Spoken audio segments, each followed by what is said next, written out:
On the morning of May 2nd, 1968, Mr. Benavidez, a staff sergeant with the Army Special Forces, the Green Berets, heard the cry, "Get us out of here," over his unit's radio while he was on base in Lac Ninh, South Vietnam. He also heard, "So much shooting. It sounded like a popcorn machine."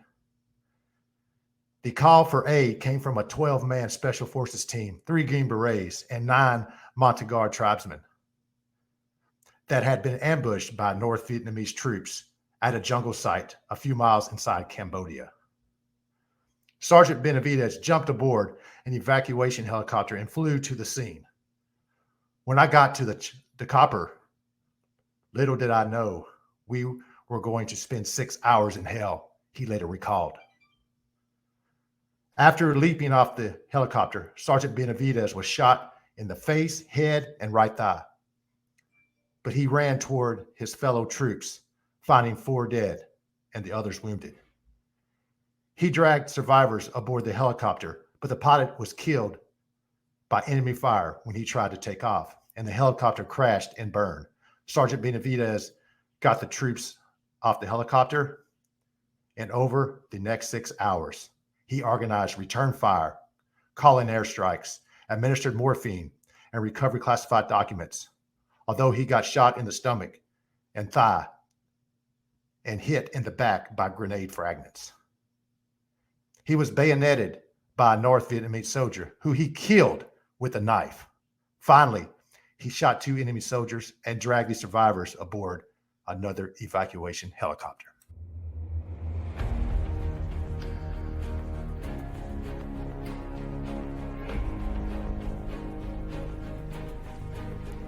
How long have you been in the Navy?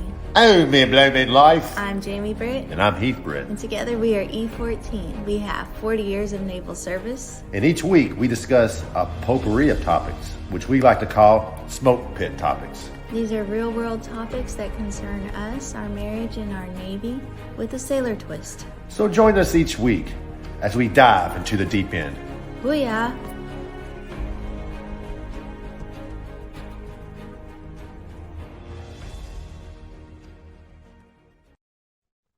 Hey everyone, welcome back to E14 Podcast. I'm Jamie Britt. And I'm Heath Britt. And together we are E14. And to put our disclaimer on the record, the views and opinions expressed in this podcast are those of our own and not the United States Navy or the United States Army or our respective commands. So take it or leave it.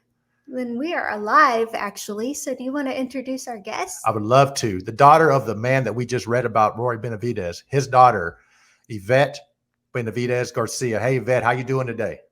I'm doing well. Thank you. How are y'all? Thank you so much for Great. helping us share the story of this great American, your father. I've been waiting for this for about a month, just super psyched about it.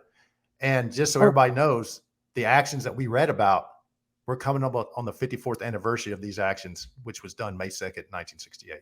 Please, Yvette. Absolutely. Thank you for having me. And it's always a pleasure and an honor to talk about my dad and to help people know who he was and what he stood for and what his legacy is all about. So I definitely thank y'all for giving me this opportunity. Our pleasure. And thank you for being so gracious and doing this with us. I know you're busy. You're an American hero. You're an educator, correct? I am a dyslexic interventionist, and I also am an interventionist. I am an interventionist for Erland students and for our EL population, which English is a second language for some students on our campus. So I'm an interventionist for them. Wow. Thank you for your service. Yeah, thank you. I'm celebrating 20 years, so. Wow. Oh, congratulations. Awesome. That's a major milestone. So a little backstory. The reason why we know you, Yvette, is through my dad. My dad, Ray Beal, he said he was one of the people to hire you for one of your first jobs. Yes, ma'am. He was the first person to give me a shot in education. I originally did not go to school for education, have a degree in education, and I at the time was thinking about what I wanted to do with my life. And I thought about going into teaching. And so I had to do what's called an alternative certification because I already had a degree in something else and I needed to get my hours in and I needed to get experience. And so I had heard that Eagle Lake Middle School was hiring. And so I put in my application and I went for an interview. And of course, it was your father, Ray Beal. But as I was going through the interview, I saw a picture behind your father's seat of my dad. And, you know, of course, when you're going through an interview and you see a picture of your father, you automatically think, okay, did you even get this interview because of your dad, because he knew who you were? He put two and two together. He, you know, saw your name and this, that, and the other. And so, you know, I, as well as the grandkids and my siblings, we don't ever want to be given something because of who our father was. You know, we want to earn, you know, the right to be hired or to do things because of what we put forth our effort. And so I didn't say anything at all.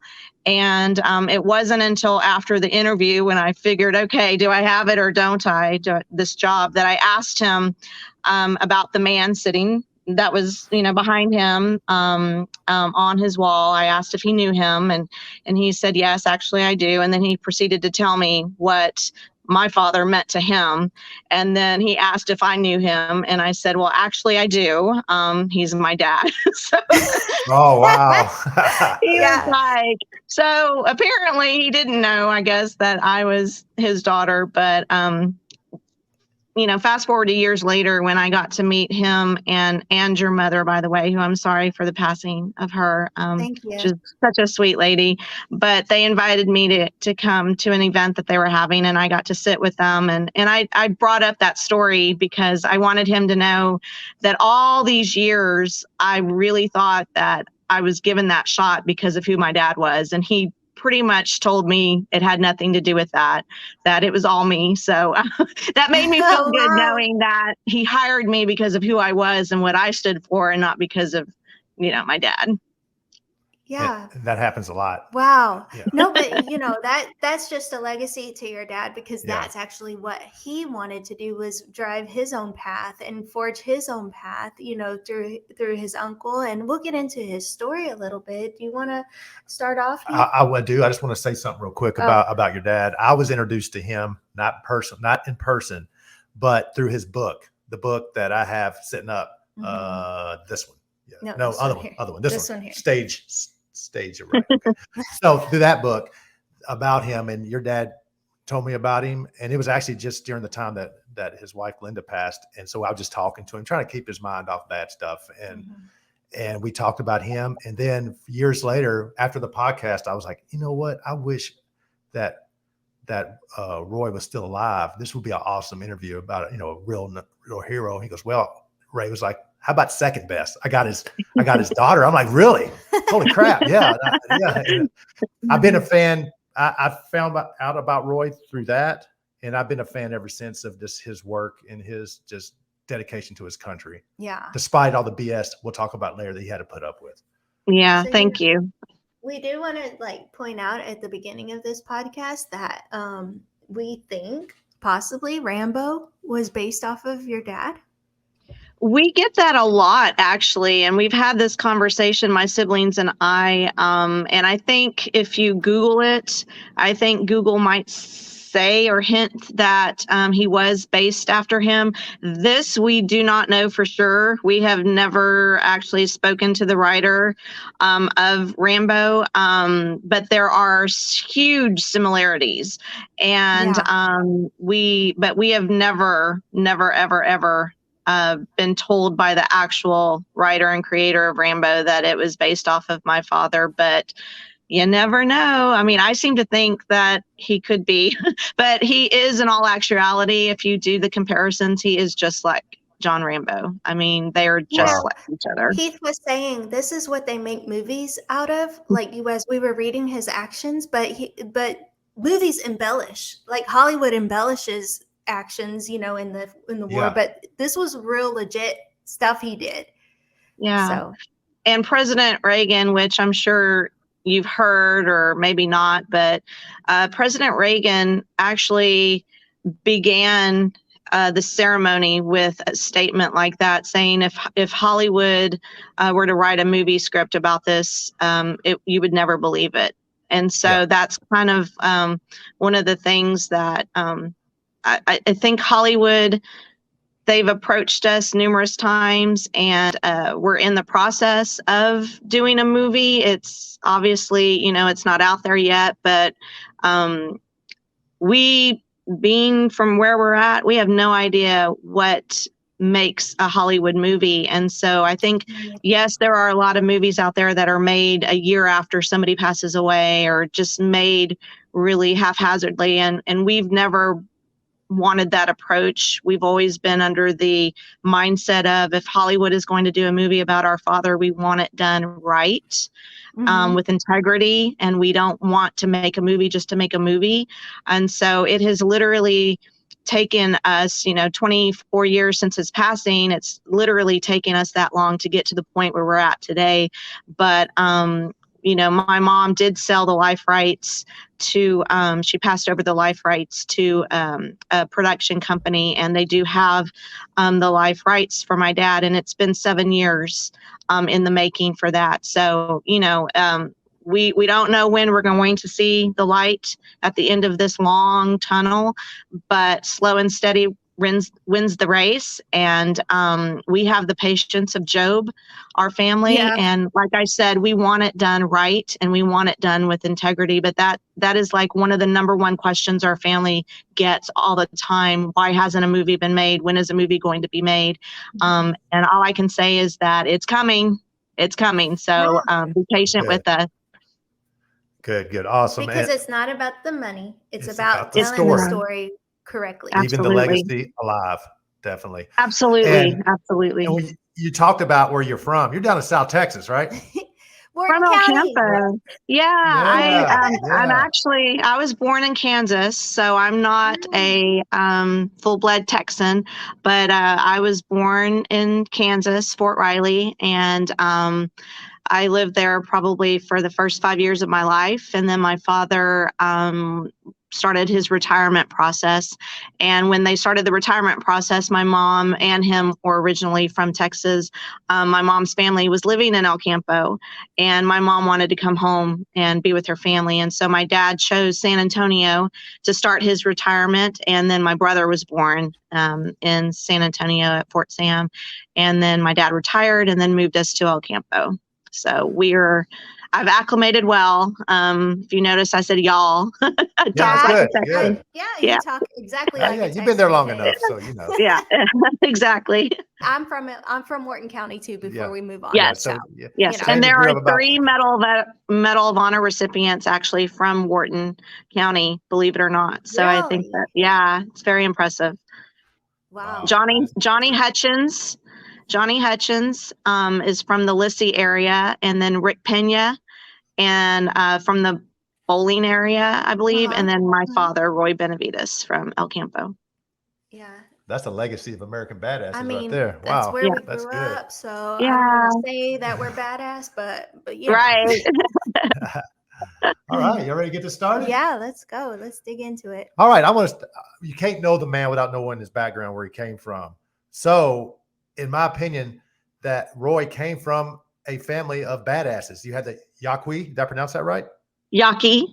Yaqui Indians, which were, tell me a little bit, they were feared across their territory, correct? Oh, yeah, they would scalp you. I mean, they are the scalping Indians. So, yeah, he comes from the original, the OG of badasses. So, yeah. Definitely. And his other side, that was his mom's side. His dad's side were Mexican, from Mexico. Yes. Cowboys. Mm-hmm. And when they and that was your grandpa Salvador. And when they Salvador, yes. And of course, he passed away when my dad was about 5 years old, and his mother remarried.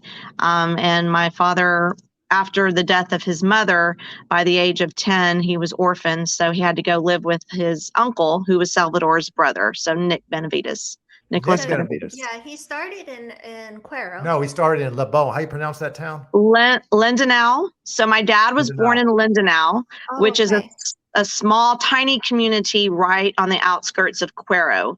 And so he claims Cuero as obviously his birthplace, and grew up in Cuero, lived in Cuero. And then when he was about 10 years old, got transported to El Campo, where Nicholas and Alejandra Benavidez lived and raised their family of 9. And so my father and his biological brother, Roger, moved to El Campo and started their life from then on as El Campo residents. What I think is interesting about his time in Cuero, like we're talking before age 10, but that's where he really learned to dig in and fight and stand his ground, because he talks about, like they would throw coins into the streets. The white people would throw coins into the streets, and they would have to elbow each other out of the way and grab the coins just to have, like, maybe see a movie or whatever.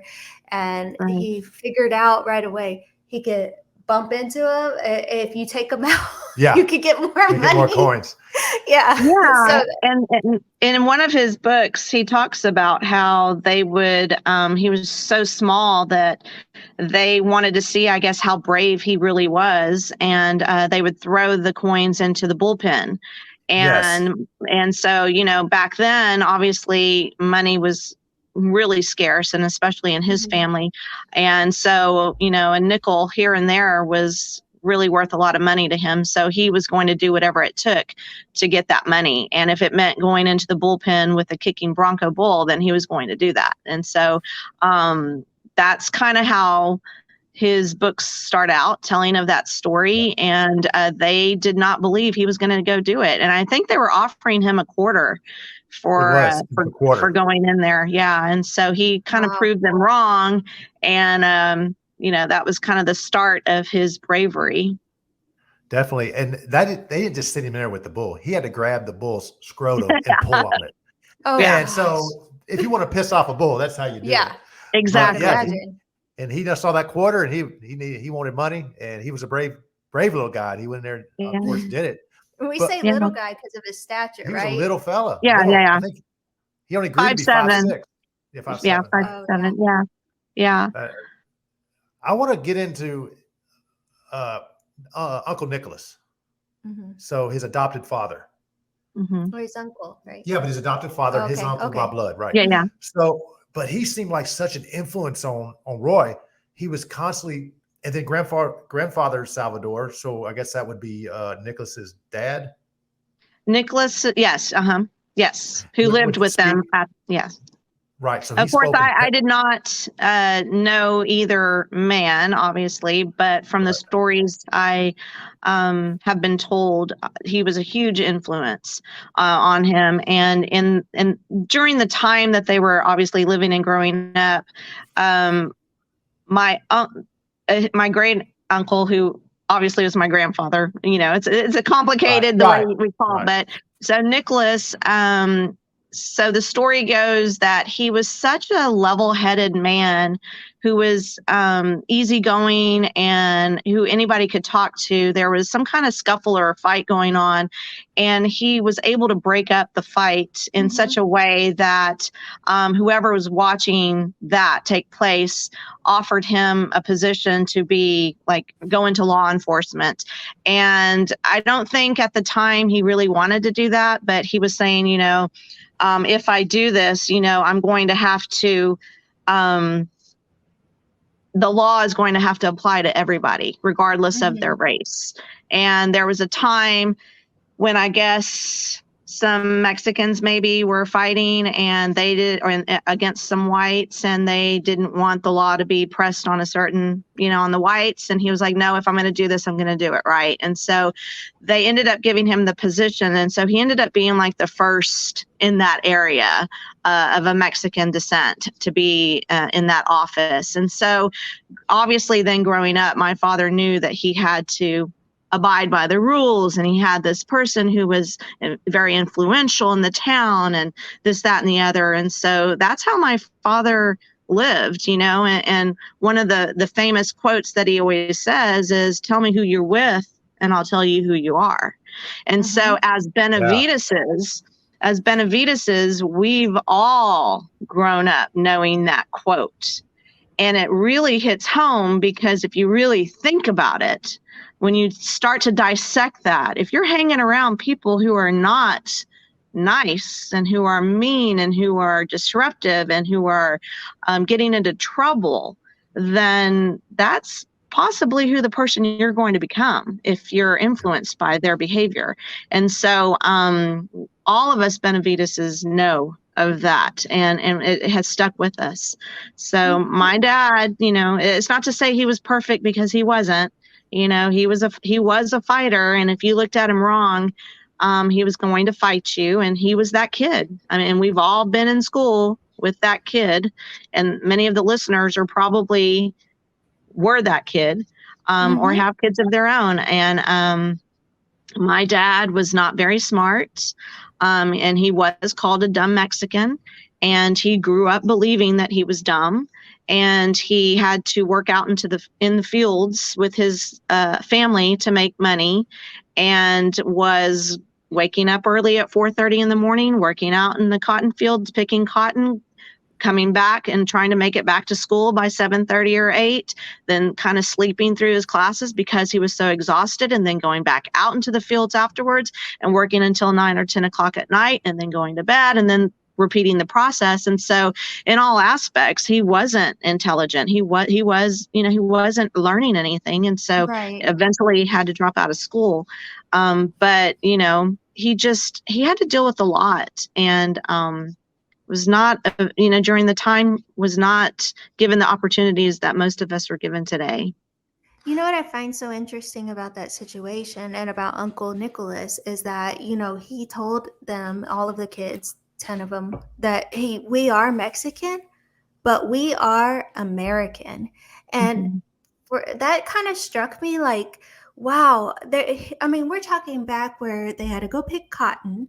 We're talking back where they couldn't sit with white people in the movie theaters. I want to tell you how bad it was. There was a soda shop in town in El Campo, and he knew a nickel would get him a ice cream cone or whatever, and they wouldn't let dark Hispanic. If you looked Hispanic, you could not go in there. They would say, white people welcome, black people use the window, and Mexicans in the back. Right. Something like that. So they were treated. I don't know much about Hispanic suffering because I didn't grow up. I grew up in Central Louisiana, which is not a big population. I learned a lot from Jamie. She told me about New Gulf, about the white side of town and the Mexican side of town. But I knew a lot about African American suffering, the slave days and stuff. And that was bad. But in that town, the Mexicans were treated even worse than the blacks. Because they were allowed to go through the window. Yeah, and the word dogs were included in that verbiage. So it was no blacks, no Mexicans, or dogs allowed. So imagine, and it's just a sad situation, very sad. So he had to grow up, being told that. That's what struck me, because here we have this American war hero, and he served his country, but America wasn't that great to him for all intents and purposes, You're right. And he still had, but I think it was from Uncle Nicholas. Definitely. He still had that heart to serve. He had that heart to be an American, and he knew what it was to, honor, duty. What was it? Courage, honor, duty, something like that. Duty, honor, country. It's the West Point Creed. Yes. And growing up, you really, in retrospect, a lot of these things obviously are in retrospect, but he always said, You should never be concerned about the color of one's skin. And obviously he said that because he was a dark skinned person who had a lot of hate and criticism and bigotry towards him growing up. But he always said the only colors you need to be worried about are red, white, and blue. Wow. And if you really think about that, I mean, wow, that is powerful, because it doesn't matter what nationality you are, what race you are, what sex you are, what color you are, red, white, and blue. Those are the colors that we're all Americans in this world, in our country. And so those are the colors we need to be worried about. I love that. I found a lot of similarities between Roy and my dad, because my dad picked cotton, he failed a grade, all of this stuff. But at the end of the day, education was important to them. And and my dad always told me this: education is the great equalizer. It doesn't matter if you're female, the color of your skin. If you get your education, it levels the playing field. And that's actually what your dad ended up with in his mind for y'all, right? Oh yeah, absolutely. Because, he was not given the opportunity. He had to drop out of school, which ended up being the biggest regret of his life. And, he didn't know how to speak English probably very well. He was a migrant student. And going back to the similarities, I always talk about how anybody in life, no matter what you went through, can probably relate yourself to Roy Benavidez, because he was a migrant student. And how many migrant students do we have out there who, move around and can't and go from school to school to school and work, and their parents work and out in the fields or wherever. And then they come back. My dad was orphaned. My dad was adopted. My dad dropped out of school. He did not receive an education. He fought a lot. He was that kid who was always getting kicked out of class because he, was disruptive. And so he was always in the principal's office. How many kids do we know who are like that? And, it's just one thing after another. And so ultimately, he's made it to this age of 16, 17 years old. And he's like, well, what am I going to do with my life? I'm going to be nobody. I don't have an education. I don't have a family. I don't have a mom or a dad. I've been kicked out of school. I'm getting into trouble. All these things. I mean, I think we can all relate to him. And then he finally, turned his life around, and look what he became. And so it's never too late. No matter your age, no matter what you're doing in life, no matter your history, what you've done in your past, you can, change your life around and become something great. I love that. 100%. Let's get into it. So, service. Like Yvette said, he started getting down on himself about his lack of education, family. He thought he was going to be like, basically he compared it like, if I should have listened to Uncle Nicholas, because he said this would happen, basically. So he joins the National Guard. Yes. And which eventually led him to joining the U.S. Army. And your dad was hard-headed. He was. Yeah. He would never take no for an answer, which is a good thing. Because his whole goal was to be airborne. That was it at first. And he was going to do whatever it took. And if he had to fib or, lie about it or do whatever, he was going to do it. But of course, there was always consequences. So, if they caught him in a lie, then he'd have to, deal with the consequences for that. Yeah. It's simple, and most of our sailors, airmen, Marines, soldiers, they can relate, is that he would earn rank and then get it taken back. Earn rank, get it taken back. So he was like stuck in this little, because he would fight or whatever, hit somebody, and then he would get his rank taken away, and he had to earn it all again. A funny story. He got in the Army, then he went to Korea. I think, was it Korea a little stint in Korea. And it was like the living conditions were very substandard is a huge understatement. But he gets back and he's greasy, his hair's long, gets back to America, and then he still wanted to go airborne. And that old sergeant came in there and said, if y'all don't get y'all's hair cut, nobody's being airborne or something. He chewed their ass for having jacked up regs. He tries to go to the barbershop, and that damn Elvis Presley. Yes. He had just got drafted. He was in there getting a haircut, so they had it all guarded off. He blamed Elvis a couple times in his book, and it's funny. Yeah, and he talks about how he was like, who is this guy? I don't even know who he is. Like, why is everybody hovering around? And they're like, it's Elvis Presley. And he's like, who the heck is he? Yeah, I need to get my hair cut. Get out of here. I've been in Korea. I don't know anything American. Pop culture is dead to me. Yeah. Yes. But that was one of the things I wish Elvis, when it took him so long to get where he wanted to meet his goals, I wish Elvis wasn't in that dang barbershop. I know. Like I know. So, because he went to the bar instead of getting a haircut, he gave up on a haircut and then got in trouble again. We got in trouble again. Yeah. So listen, when did he actually become airborne? Was that pre-Vietnam? It was. Let's see. It was after his first tour in Vietnam.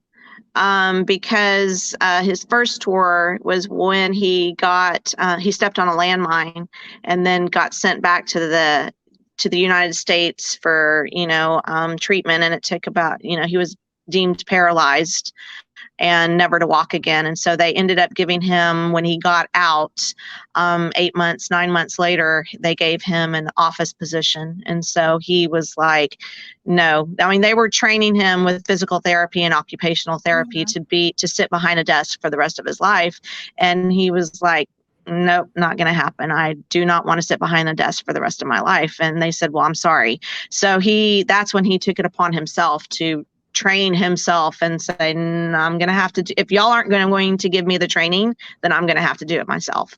And so he ended up walking out of there, obviously with a limp, but he walked out. And then it was after that he started the training for Green Berets, which, coming back full circle to his education and being called a dumb Mexican and not having, being a grade school dropout, obviously training for the Green Berets is, it's intense, and you have to go through a lot of reading and educational, courses that you have to take, and just studying for it and preparing for it, and mentally, physically, and emotionally, he probably, that was something that, just proves that if you want something hard enough, bad enough, that you'll do whatever it takes to get it. And so he ended up training and qualifying for the Green Berets, so there you go. Real quick, before we get too far, I want to go back to when he did step on that landmine back in Nam. So he assumed, it was all assumption that he stepped on a landmine because he couldn't really remember a lot. But he got really depressed. He wasn't in the fight, and it upset him. And your mom, I'm gonna call her Layla, right? Lala. Okay, I wasn't sure how to read it. Lala took a lot of crap for that. Oh yeah. He was down. He was down on his luck, and I understand it. He feels like half the man he was before. It's depressing, especially to a guy like Roy. Yeah. Right. And when you have your goals, and you know that you want to go back into the hot zone and help your buddies. And when you're being told, you're never going to walk again, and this is it for you, your career in the military is over with. I can only imagine what mentally was going through his mind. And my mom, is just such a patient, loving woman who, really, just had to tell him, basically get over it. You can do this, and do what you got to do type of woman, so she's definitely his rock through all of this. I love that, because he's like this badass. We're thinking Rambo, all of this stuff. And she's like, you better get up, get it together. Yeah. Brought him kind of down to reality. Yeah. And that was a big deal back then, because that wasn't a norm. Because in old conservative Hispanic culture, the women did the bills, took care of the kids, the man made all decisions, whatever he said goes. And the woman didn't say anything. Yeah. So for her to do that, she was ahead of her time. Yeah. In that respect. I think so. She was badass on her own. But she really was. Right. But you talked about he limped out of the hospital. He didn't it was a lot before he actually was able to limp out. He went through Right. very intense pain. Oh, yeah. And still for the rest of his life did. And not too many people know about this, but a couple of years ago, I sent off for his medical records just so I could have in my files. And I, at the time, they were not with, I guess, everybody else's medical records. They had already been shipped off to the National Archives. And I guess the National Archives are obviously when you're a prominent person.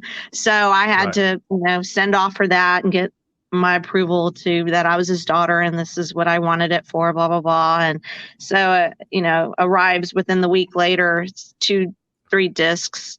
And I'm like, oh, okay, cool. Now I have it on CD, and then knock at the door and it's the UPS guy and it's like this huge box. And I'm like, what is this? And it ended up being the hard copy of his. And wow. I posted it on my social media, but it was like about 36 inches high of or more of his medical records. And so it was my summer reading that year. And I got to see a lot of things and just read, the medical descriptions and things that had happened. And I found out that prior to that incident where he had stepped on a landmine, my father was out of the country and he was riding a motorcycle and stopped at a red light or stop sign or something and got hit by a vehicle and landed in the ditch. And when he came to, or when they found him, and of course nobody knows about this, so a lot of people might be hearing about this obviously for the first time, but when he came to, he was stumbling, obviously, had a concussion, didn't know it, was slurring his speech, didn't know it, ended up going back to the base and not feeling very well. And his buddies ended up taking him to the emergency room, and they're thinking, oh, he's inebriated, he's drunk, because he had, was slurring his speech and couldn't walk and vision and all that stuff. And so they kind of assessed him and, then sent him back, and he was communicating with my mom at the time. And she was like, you need to go back. Cause it was like, I want to say it was 52 days later that he had developed the hiccups nonstop and just was still having headaches and just not right. And so my mom was like, you need to go back to the emergency room, something's not right. And so he ends up going back. And then it was determined at that time that he had a concussion and he had severe traumatic brain injury. And so he was then put in the hospital and spent about maybe close to 3 months, and he had to do water therapy. So water therapy was the therapy that he had to do.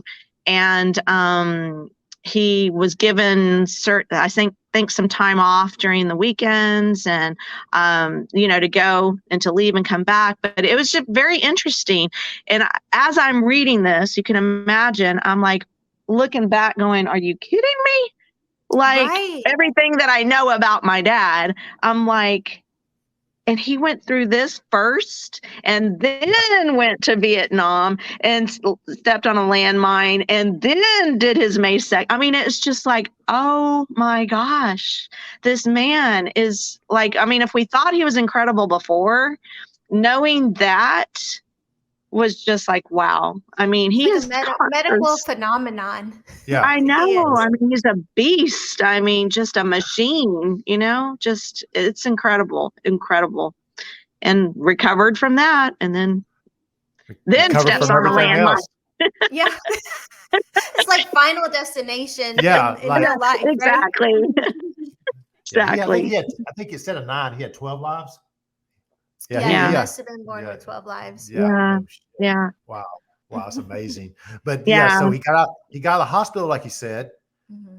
I mean, against all odds. I mean, a colonel came in to give his discharge papers one time, and he was like, "No, I'm not taking them." He told him no, straight up. A colonel, a E5, telling a colonel no.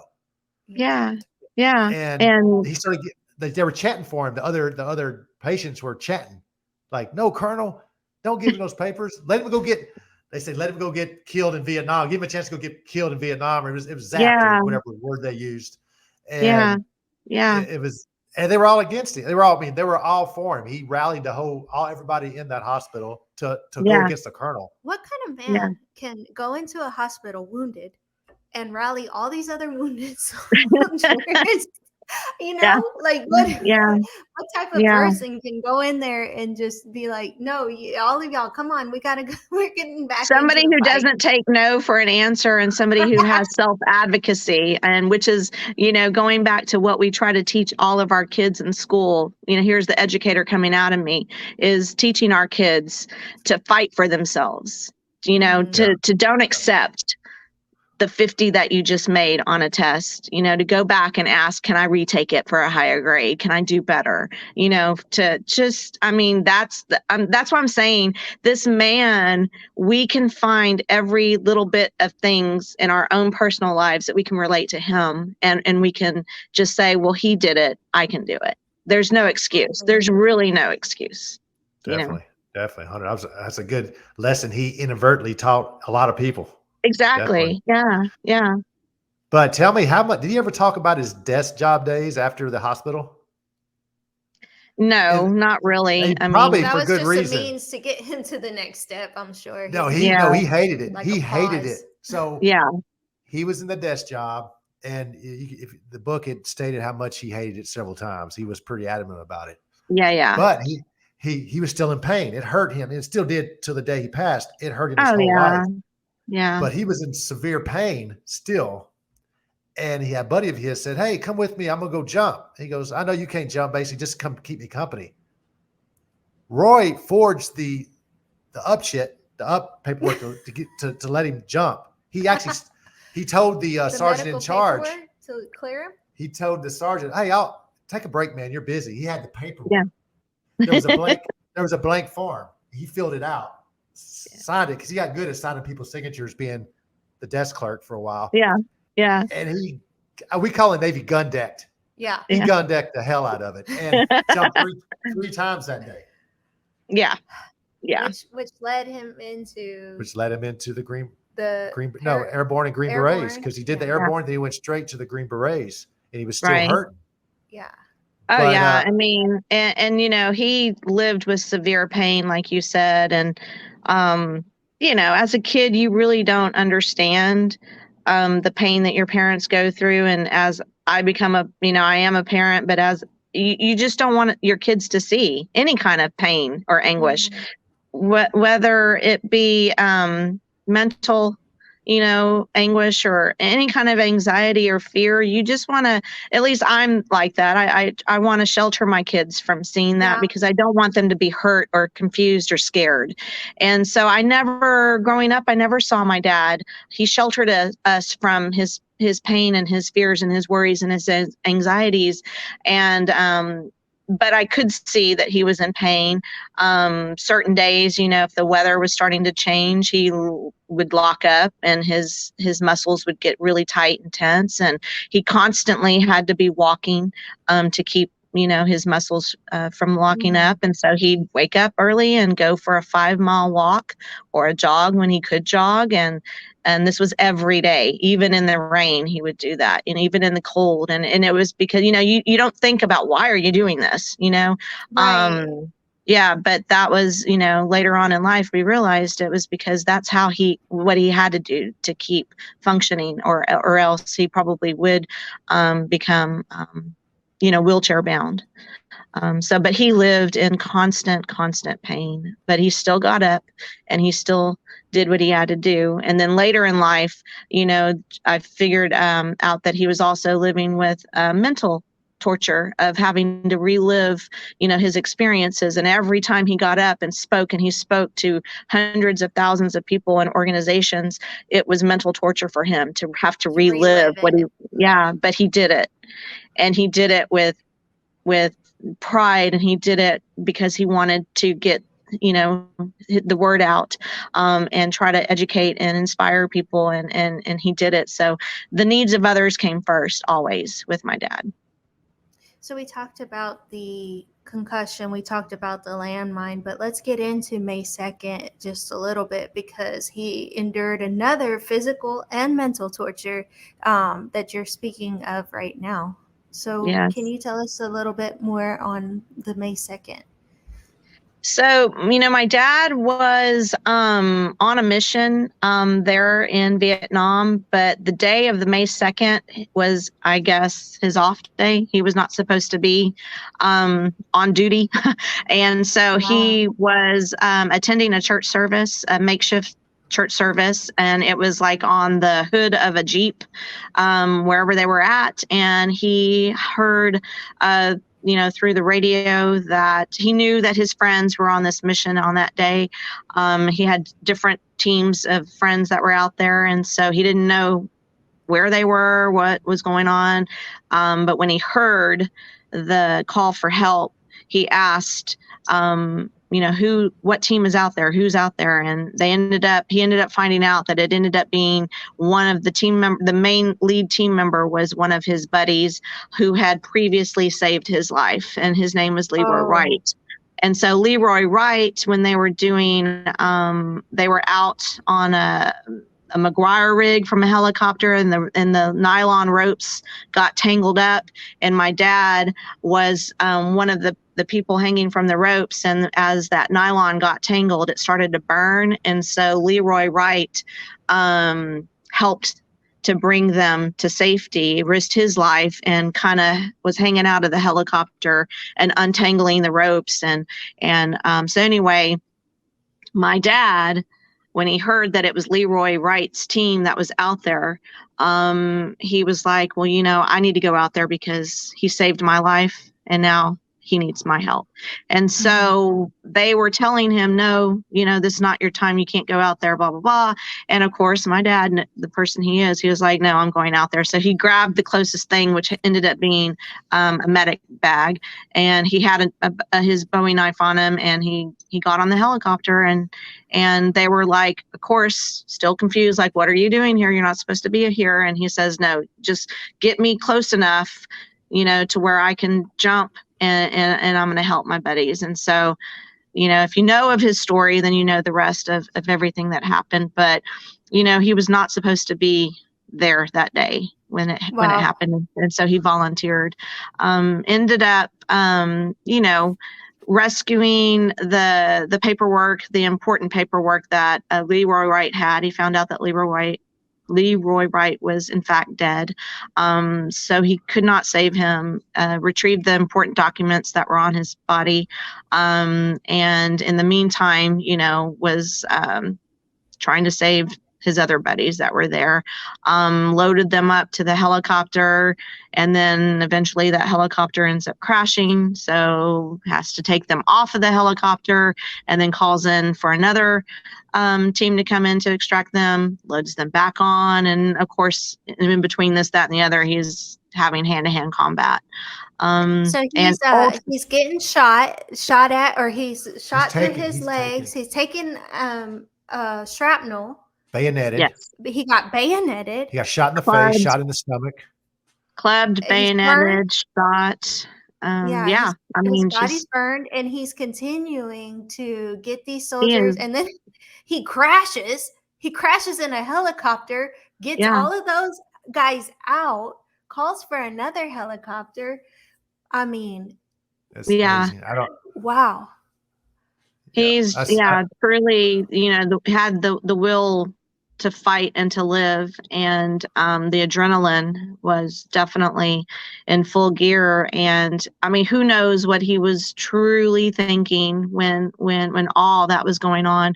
But by the grace of God, the bullets did not penetrate anything that was going to kill him immediately. And he got back up and did it again, and was going to save as many people as he could. And he ended up loading some enemy soldiers onto the aircraft because, as he says, he's like, I didn't want to leave anybody behind.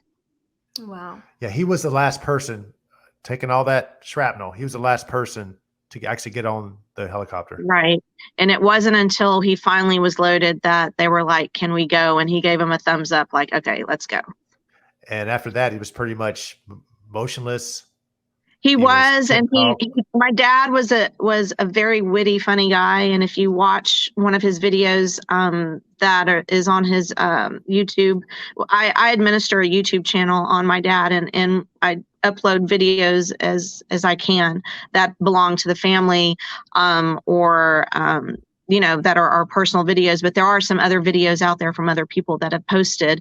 And there's a video where he talks about how when he's finally loaded, he has, obviously his face is swollen and his eyes are bloodied and they're shut, and his jaw, he can't speak, it's swollen, and all this stuff, and he can see that he's kind of gurgling and gasping and whatever with everything that just happened. And so the guy's about to do a tracheotomy on him, and he's like no, like he's like, that's just too much for one day. Yeah, too much. He's like too much telling him stabbing. no.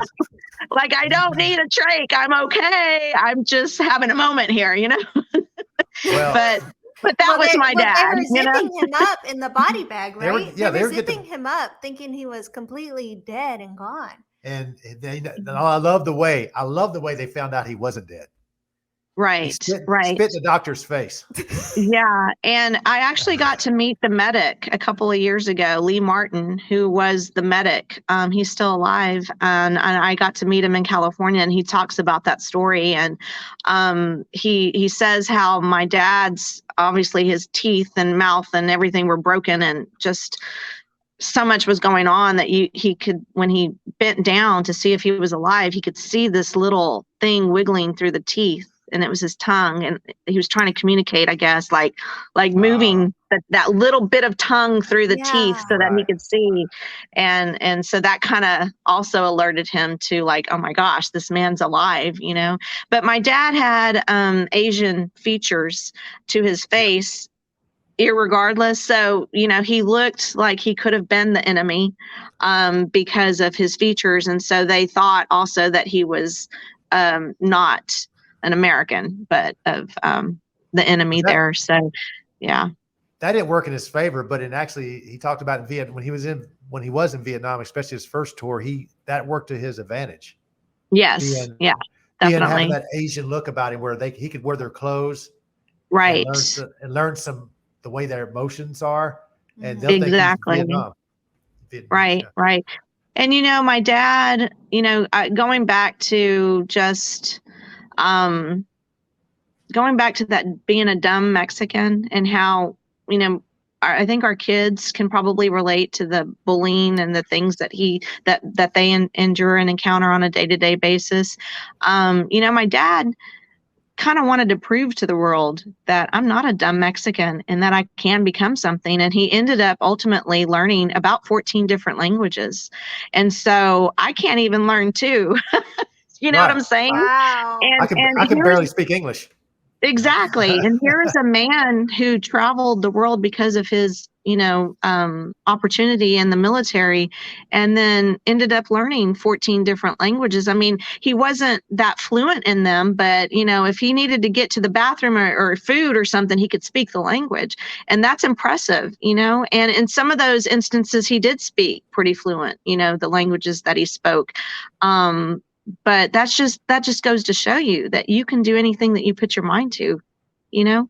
Don't let any kind of outside, don't let what other people say influence your destiny or who you can become or what you can do in life. It's all up to you.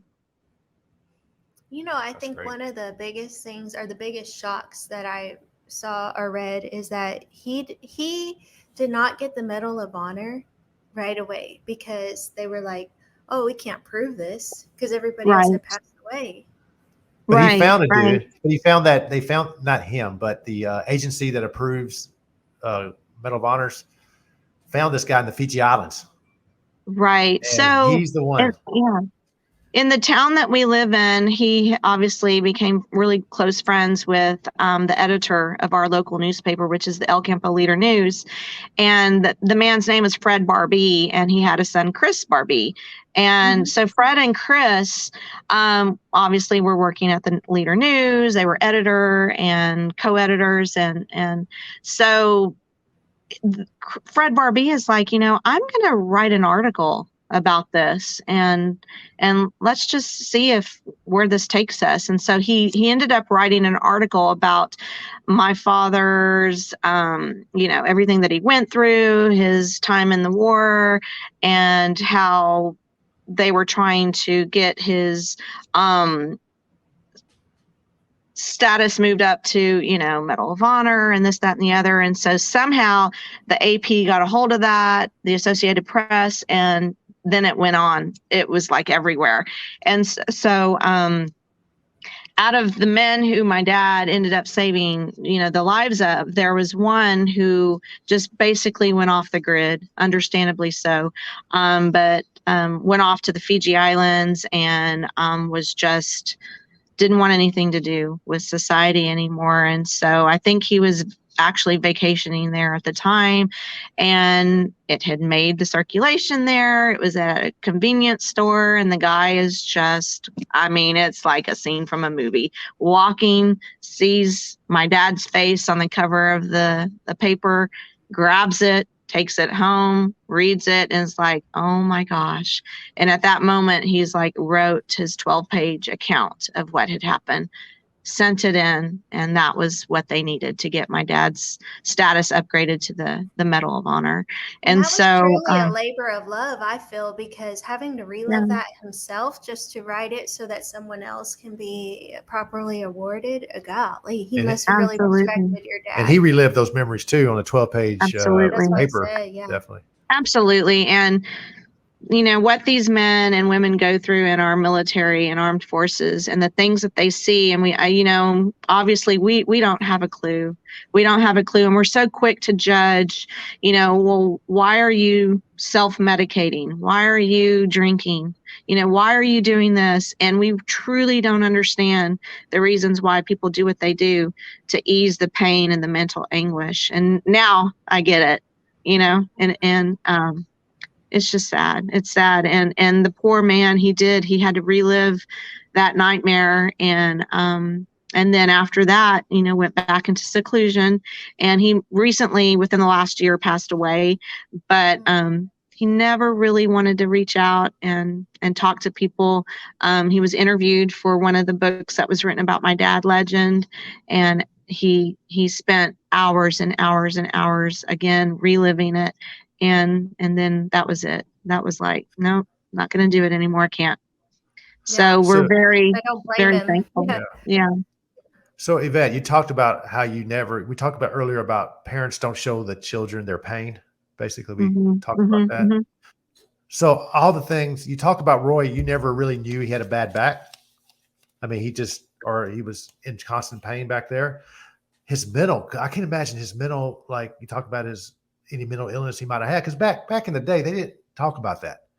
No. Nobody talked about it. If you were we didn't know about we didn't know about post-traumatic stress disorder.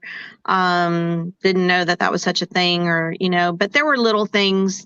Like I said, in retrospect, I sit there and I think about all the little things that went on in our life that I can now relate to. Oh, that was a form of post-traumatic stress disorder.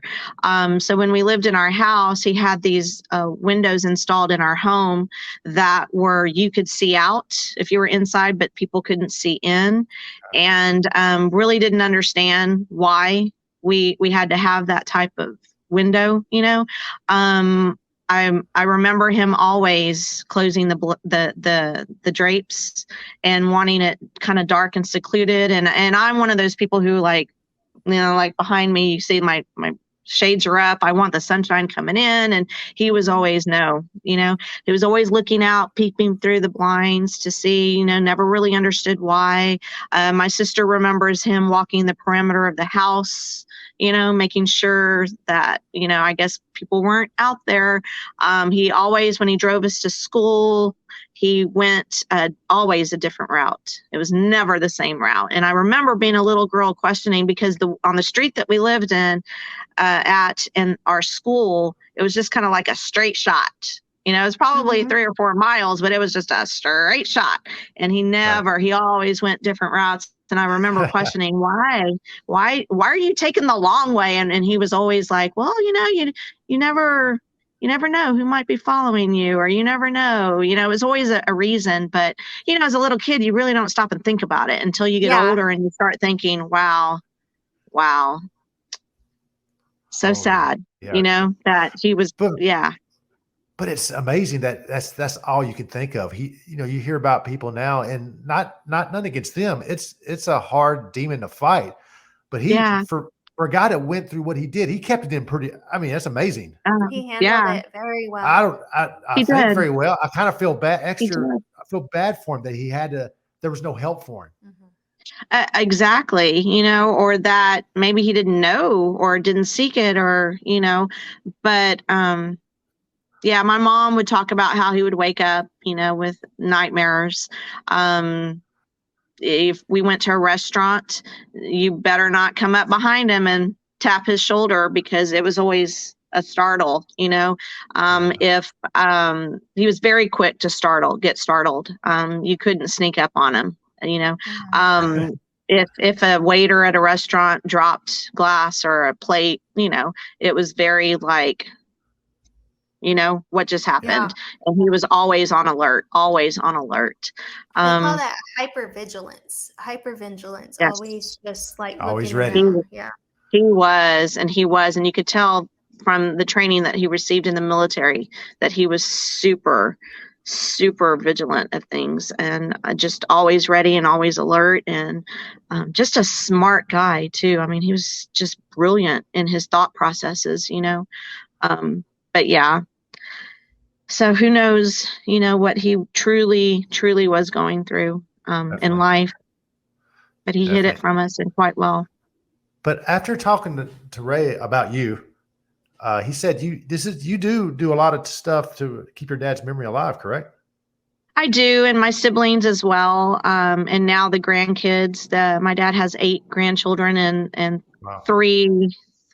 4 of the 8 or 5 of the 8 are adults. And so, they're the next generation. And so we all try to do what we can. But as his favorite, no, I always say that. That's not true. But, as his daughter, I try to keep his memory alive and relevant. And so I do administer a Facebook page, and I administer a Instagram page, and I administer I got on TikTok, even though I don't really know much about it. But but what I do is I just post videos, and any kind of award or accolade that he currently gets, I'll post. And so that's what I like to do. And we do, if I'm asked and I'm available, I don't mind speaking about him, because we are experts on our father. So it's easier for us to speak about his story because we know so much about it. But so we try to keep him just relevant, and with anything that comes about, as a family, we like to participate. The grandkids, some of them, are very familiar, and actually got to meet their grandfather. So they were alive when he was still alive, and the last 3 did not, 4. So, whatever we can do to keep his legacy going, we're definitely going to do for as long as we can. That's awesome. But you did something else. You actually wrote a children's book about your dad. I did. And as a 4th grade teacher at the time, I was constantly getting asked by my kids around Memorial Day, Veterans Day, are there stories about my dad that we can read? And, my dad co-authored 3 books. And there is a book written about him most recently called Legend, but some of the books that are written about him, they're very long to begin with. And as a teacher, I understand that not everybody likes to read, and not everybody likes to read big chapter books. And, big books that have long books that have over 300 pages. And so, I was always hesitant to give my students the titles of his books just because of the language too, and I know that sells. But my dad was a huge proponent of, if I'm going to have a book written about me, I don't want that bad language because I know that kids are going to be reading it and blah, blah, blah, blah. So I would give them the titles of these books and I'd say, but, ask your parents if you can read them first because, for that reason. And then one day I was like, I'm going to write a book about my dad, and it's going to be just a for kids, short, sweet, simple, to the point. And of course, I never got around to it. And then one day my own 2 kids were like, you keep saying you're going to do this, but you never do. When are you going to do this? And at that moment, I sat down and I didn't stop until I finished. And I was like, okay, I'm going to do it now. And I did. And I had it self-published. I self-published it, and it's available on Amazon. Or if you write to me, I can, send you a copy. You can pay through Venmo or PayPal or whatever, write me a check and I'll send it to you autographed. But I did it for all those kids out there who don't like to read, who struggle with reading, and who just wanted to understand what his story is about in 32 pages or less. And so the target audience was 2nd through 7th grade. But after I wrote it, I found a lot of adults like those types of books as well. And so it is for the young at heart and for anybody who just wants to get a gist of what my father did and what he stood for. Definitely. And the book's called Tango Mike. Yeah. And it's by Yvette Benavidez Garcia. And I will say that you mentioned Legend is the newest one. That is on Audible for those of us that drive a lot and don't have time to read. That's what I'm going through actually, is the book Legend, to get backstory, because I didn't have time to sit there and read, but that's a good thing too. And I'm reading this one. This is Medal of Honor. Show them the real one, the original. Okay, so Yvette has the original one. So for a man who was called a dumb Mexican, and for a man who dropped out of school by the 8th grade and wasn't going to amount to anything in life because that's what society had already told him, he co-authored 3 books. The first one is called The 3 Wars of Roy Benavidez. Wow. And it is unfortunately out of print, but my siblings and I are trying to get it back into print, so there might be a reproduction of it. The second book that he co-authored is, and this is the original, you have the one that you can find on Amazon with a different title, but this is the original, Medal of Honor, a Vietnam Warrior Story.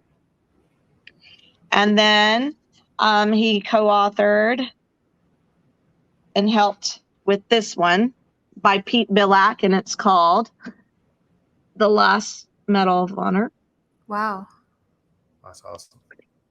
And then we have my book, Tango Mike, the story of Master Sergeant Roy P. Benavidez.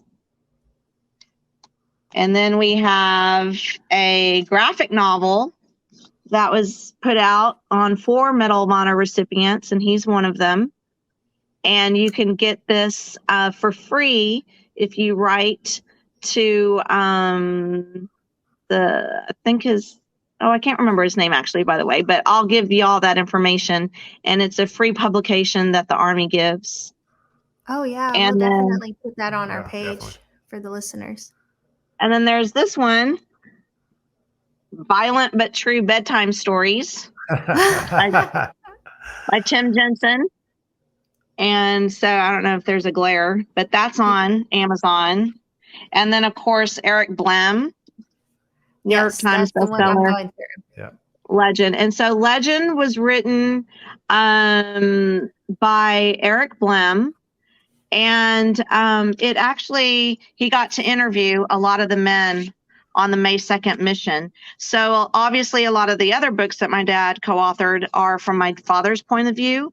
And this one, he actually got to speak to some of the men on the mission. So it's from their point of view. And it's really good and engaging. And so there's that. Wow. I thought there was one book. Well, 2 books counting yours. I will say, I forgot who read the book on Audible, but he does this Texas accent, and I don't know if your dad spoke like this, but he's like, "Yeah, I wanted to join Vietnam," and I was like, "That does not sound." Yeah, right. no, I know, right? Yeah, Yeah. Everybody in Texas sounds that way, guys. No, we Don't don't. y'all know that? yeah. But Oh. we talked about something else that you're doing or the community's doing to honor Roy. Can we talk about that? Right. So, right after my dad passed away, we wanted to set up a memorial scholarship. And so it is at El Campo High School, which is the high school that my siblings and I attended. It's in the town that my father moved to raise us.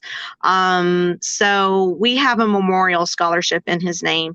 And if anybody, wants to donate, they're obviously welcome to do that. But so that's how we honor students. And it's not just, it's for anybody who wants to apply for it, but we make them write an essay about what education means to you and how can you give back to the community, because obviously education meant a lot to my father, and he spent the last 17 years of his life dedicating his life to speaking to not only students, but to military institutes and civic organizations and religious groups, talking about his experiences in the war, but to influence and inspire people, to continue with their education, to stay out of gangs and to stay off of drugs. And so education was a huge, important factor in my father's life, even though he was denied the opportunity to get one. So the scholarship helps those students who need that help. And we know, we all know that all walks of life, we all need help to further our education. So that's available for them. And then Wharton County has a Hispanic Chamber of Commerce, and they just this year have 2 scholarships, one in Cesar Chavez's name for $500, and then one in my dad's name, Roy P. Benavidez, for $1,000. And so those are the 2 scholarships that we know of. There might be more out there that we're unaware of, but these are 2 that are near and dear to our hearts, and they're available for students. Wow. Wow, that's great. And you know what we didn't mention? He has What? a G.I. Joe action figure. I did not know that. Yeah. Yeah, and it came about after his death, and there were only 50,000 made. And so if you get one or have one, consider yourself very lucky. But you can, if you're lucky, find them on eBay every now and again. So we're very proud of that, because Hasbro, A Hispanic how many people action figure. Yeah. That's so. Yeah. I was going to not say, how anymore. many people can say that, So we're very proud of that. And a That naval is ship incredible. named in his honor, the USNS Benavidez. So That's right. I don't know. I'm Navy. We're both Navy. I'm retired. Yeah. But USNS is I forget about, because they're kind of they're military and civilian. So Mhm. I don't know all the names of those. Those still throw me off. I did not know. That's awesome. Wow. Yeah. So we're a very proud family, obviously, and we love hearing from people who have been inspired about with our dad. We love hearing stories. I love being asked to friend on Facebook, because it truly enlightens us and just makes everything so much better in life when we hear of these stories from people who have been touched by our dad. And our dad, he really didn't know the impact that he was going to have on people. I mean, when President Reagan asked him right after he received the medal, I still remember my dad sitting us down as a family and saying, President Reagan has asked me to travel the country talking about my experience and to educating our youth. But it's only going to be for a year. So I just want to let you know, I want y'all's permission to do this. And I remember sitting there and saying, are you sure it's just going to be for a year? And he said, trust me, people are going to forget about me after a year. No. Nope. No such luck. Not yet. No, that ain't gonna happen. I tell you cannot, because he's he not only did an amazing thing, but for Hollywood to do his movie, they don't have to embellish at all. Not Right. a bit. The bravery Exactly. the mental and the physical toughness he went through just in the May 2nd, not counting all the stuff he did before to get to that position, is truly unbelievable. Exactly. And, we can do it. We could do a Netflix series on it. Definitely. Absolutely. And for you and your family to continue his legacy is amazing. And that makes you a true American hero in your own right. Thank you. We try. I tell you, I'm so glad that we got to meet virtually, unfortunately, but we got to meet anyway. And you did your dad so much justice this afternoon. Thank you. I appreciate that. And yeah, thank you so much for joining us. And thank you. I wish I could shake your dad's hand in person and tell him thank you for what he did for the rest of us. Yeah. For us that are serving today. Yeah.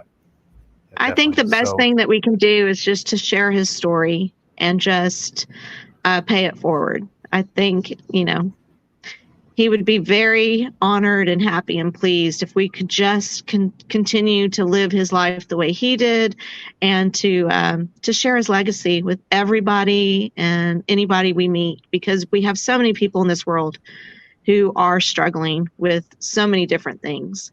So if we can just help them in any way possible, then we've done our just service for him. So thank you. And thank you for asking me. I truly appreciate it. So thank you. Yeah, we know our listeners are going to love it for sure. I love it. I don't care. I mean, I don't care if nobody listens. I just got an education about a true American hero, and that's awesome. Yeah. Thank you.